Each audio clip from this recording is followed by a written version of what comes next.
guys, it's Leda Lum, and today we're going to make a yummy bone broth. Finally, we're gonna make bone broth in a crock pot, darlings. Easy way to do it, easy way to cook it for many hours so that you really get all the nutrients. Hey guys, bone broth. You guys know how I am a big fan of hydrolyzed collagen. I have hydrolyzed collagen every day, but it's really good to just make a bone broth. It's so yummy, and also you get all those nutrients out of it. It's a tradition through so many cultures. It really has a lot of healing benefits, which we're gonna go over. And before I forget, if you haven't subscribed yet and you're interested in health and beauty information and skincare, please subscribe. And if you hit the bell button, you'll be notified when I put up videos on Thursdays and do lives on Tuesdays around 4 Pacific Standard Time. Let's get into it. I am really into this book. This is my coffee table book, my favorite coffee table book, Brodo, which means broth in Italian, I believe. Marco Canora. It's got a lot of beautiful pictures, so many beautiful pictures. It goes into some of the benefits, has a lot of great recipes and add-ons. It's a great addition to my coffee table, but really a lot of these recipes you can find on the internet. And I'm going to do a video about it too. So many benefits. So many cultures, traditional cooking have done some sort of bone broth. In times past, you used to get a whole animal and you'd use, from tail to nose, all the different parts. There's just so many nutrients in these parts of the animal that we don't really like to eat anymore. You'd cook them down, get all those nutrients in a really healing broth. Some of the benefits. So bone broth is a staple in the GAPS diet, the gut psychology syndrome diet, darlings, which is really just healing people's guts. It's meant to heal leaky gut syndrome, but it's also helpful for autistic kids. And it's just very healing to your gut. And if you got a healthy gut and healthy digestion, you're going to be healthy. And a lot of us have digestive issues anymore and may not even know it, really. And there's so many profound immune boosting properties in bone broth. Fundamental building blocks for treating autoimmune diseases. And that's what the GAPS diet is all about, darling.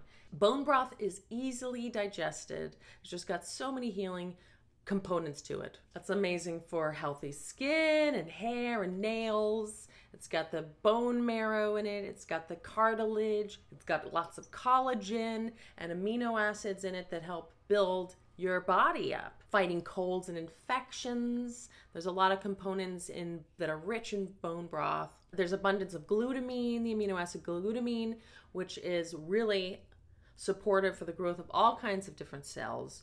You have cysteine, which helps with the thinning of mucus. Maybe that's why bone broth, chicken broth is so good for when you're sick.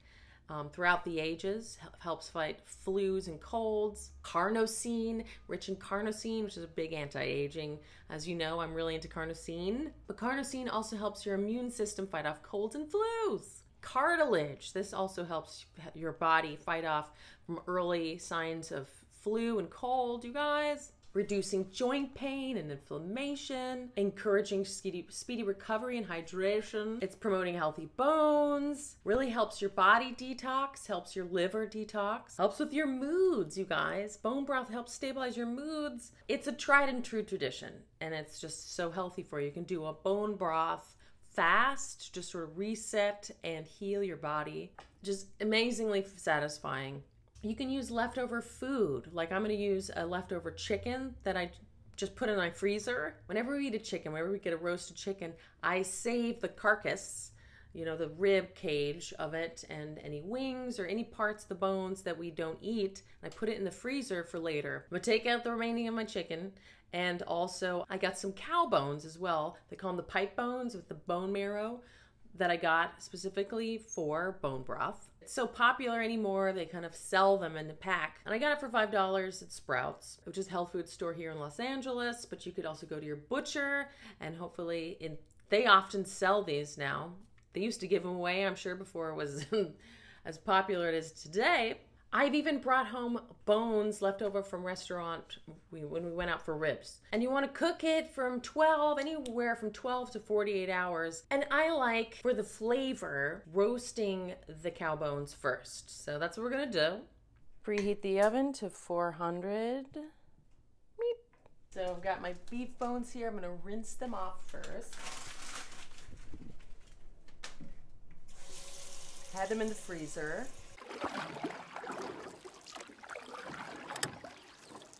And then you pat them dry. And then I put them in my cooking sheet. And now we're gonna roast them. Roasting them, darlings. It just brings out the flavor. You just want it to, it's golden brown. It takes about half an hour. You want it to be golden brown. That just makes the flavors yummier. Now we're going to put it inside of my slow cooker, darlings. Leftover chicken. I'm gonna put that in as well. It's good to do various kinds of bones. And if you have a little meat left on, all the better. Another key to making a perfect bone broth is letting the bones, before you start to cook it and heat it up in the water, you want to let it sit in the water and apple cider vinegar so that the apple cider vinegar helps leach the minerals and the nutrients out of the bones first, and then you cook it. Half a cup of apple cider vinegar,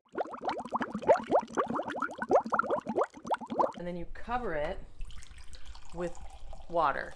So I'm going to turn it on high after the half hour and bring it to a simmer for about an hour, and then you bring it down to low to cook it for 12 hours. And then I'll add the rest of the vegetables, darling.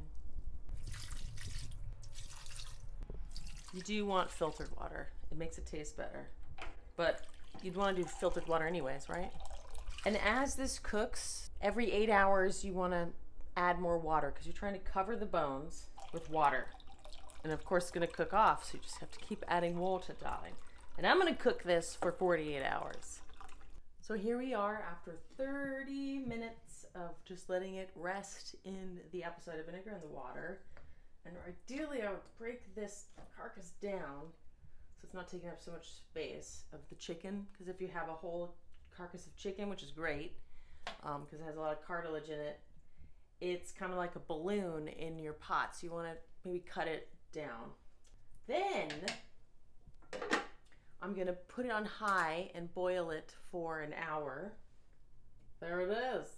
During this time, you want to scrape off the scum, that's what they call it, at the top, which is like the fats and impurities that boil down out of the meat and the bone. And if you don't do that, it won't be as clear of a broth, which in Japan, they re-emulsify the fats and put it back into the broth, which makes it a lot richer and heavier. Taking off the scum, like that. Yay! After cooking for 12 hours our meat and our bones, we're going to put in our vegetables. So you go through the skimming process through that time, because meat and bones need to cook for longer, but the vegetables and the herbs do not. You just coarsely chop these because they're going to be skimmed off, strained out of your broth later. So I have just an onion and a half, and we've got carrots. You kind of want them in like 2-inch pieces, and I've like 2 carrots here, and I've got celery, same thing, two stalks. You can also add ginger if you like. I really like kind of spicy, so I'm gonna add some peppercorns, and you could add thyme. What's really nice towards the end, like the last half hour of cooking, you can add parsley, you can add tomatoes, which brings out a really interesting umami flavor, makes it a little bit more complex.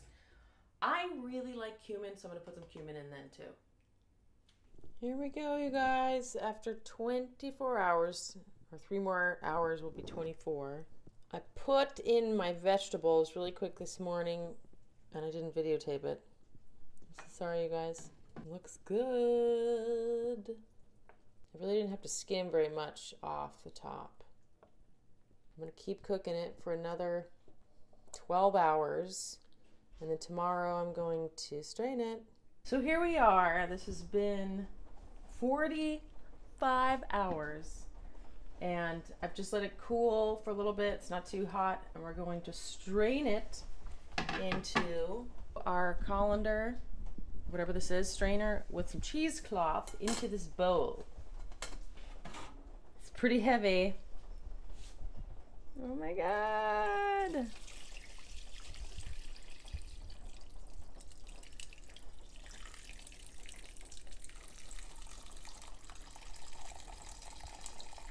Yummy. It smells like yummy, yummy stew. I'm gonna squeeze all that later. In a moment, in fact. There's definitely lots of fat still in this one.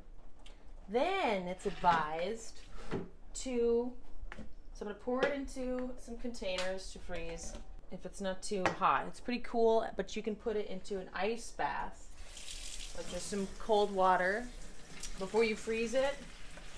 You know, you could put the bowl into the ice bath, but this is actually pretty good. I'm gonna store it into some containers. Oh, this could be messy.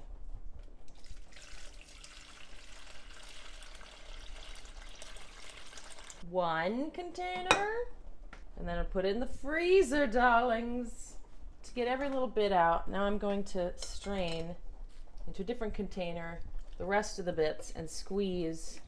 It's gonna be kind of chunky and weird.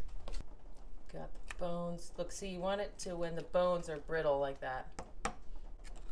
I mean, the big cow bones aren't gonna get that brittle. Look at that. Snap. Whoa! Okay, these big cow bones, I am not gonna be able to squeeze. All of the bone marrow and the stuff is gone. And into our soup. Whoa. And then I could like squeeze this. It's pretty warm. Woo! More rich broth for sure in this container. Some nice wine in there. Yeah, this is definitely more like the Japanese, you know, with more of the fats in it. See, look at all the fat on that one. This is for ramen for sure. And what I do is I just take it out, let a little bit of it thaw. I'll pour it out and then put it in the freezer again and use it for next time. You can store the bone broth in mason jars or some sort of container in your freezer for like 6 months, 3 to 6 months. You can cook off the water and make your bone broth a little bit more jelly-like, and then it'll be more condensed in your freezer. That's a great way to do it. So that's it, guys. I hope you enjoyed making bone broth with me today, and I hope it inspires you. There's really many ways to make bone broth, many ways you can flavor it, and I hope you enjoy exploring and with your recipes and have wonderful, healthy bone broth sipping time. Bye. Hey, I am pleased to share with you how I make bone. After I've heated bone broth, you know, in times, and we're gonna make it in an Instapot. What is it called? Take two. It's a tradition for supporting autoimmune. I really like the cumin. Just yummy. We are going to make bone broth in a, what is it called? Please subscribe. Hey, King. Really healthy. Dang it. So that the bones, so that the apple cider vinegar, before you start to cook them in the water. Another key to making bone broth is letting the apple cider vinegar, which is one of the ingredients we're going to use,